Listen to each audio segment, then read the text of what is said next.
If someone asked you right now, what's the difference between a mentor coach and a coaching supervisor? Between a mentor coach and a coach assessor? Could you answer with precision? Most experienced coaches can't. And that matters because ICF Competency 1.3 explicitly requires that you can.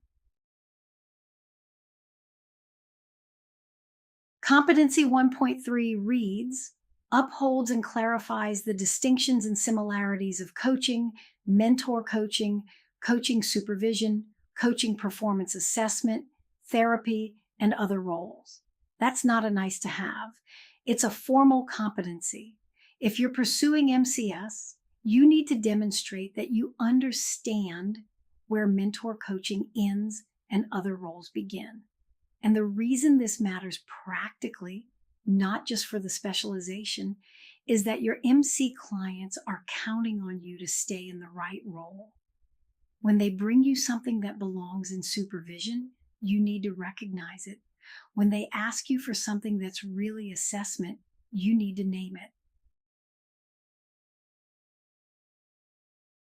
To make these distinctions manageable, we're going to use the same 4-axis framework for every comparison.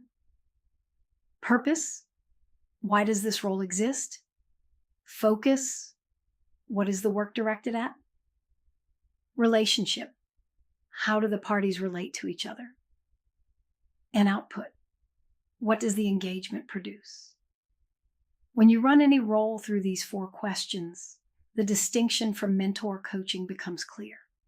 Keep these axes in mind as we walk through each one.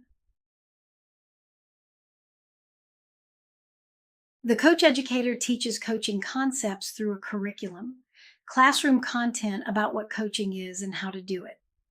The mentor coach develops skill through feedback on actual coaching sessions. Say you're an instructor in an ACC program. In class, you teach what active listening looks like. That's education. Then that same student sends you a recording of a real session, and you observe how they actually listen. You notice they interrupt at the 11-minute mark.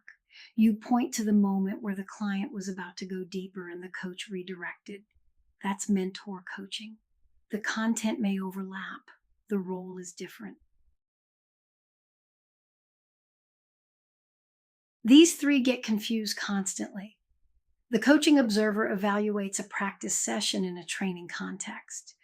Controlled environment, practice client, learning focused. The coach assessor makes a summative judgment. They watch one recording, score it against a rubric, and submit a verdict. This coach meets PCC level, or they don't. A snapshot. Pass or fail at a point in time. Now picture working with that same coach over 3 months, reviewing 6 recordings, tracking growth, celebrating the moments where active listening shows up, and gently naming where it doesn't. That's mentor coaching. Formative, longitudinal, developmental. The assessor makes a judgment. The mentor coach supports a journey. The traditional mentor shares their experience. Here's what I do. Here's what worked for me. Directive, generous, and not mentor coaching. The professional coach serves the client's agenda, their life goals, career goals, whatever they bring.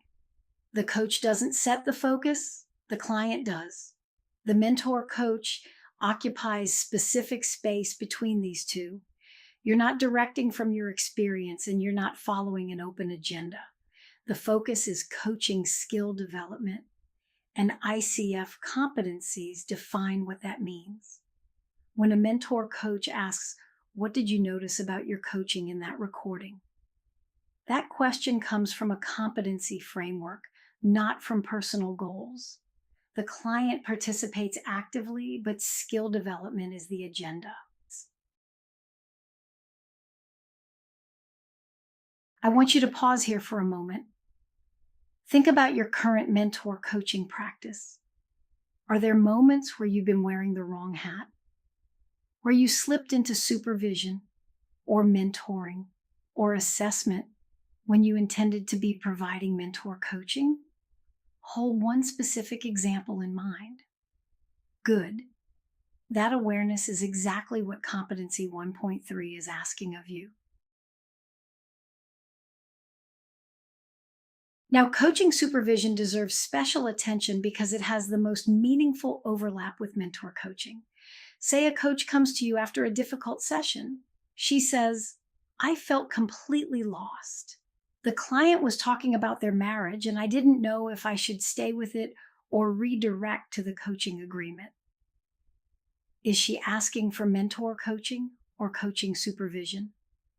She's not asking about a specific skill or competency.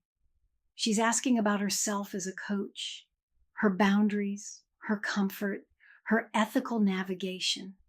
That's supervision territory.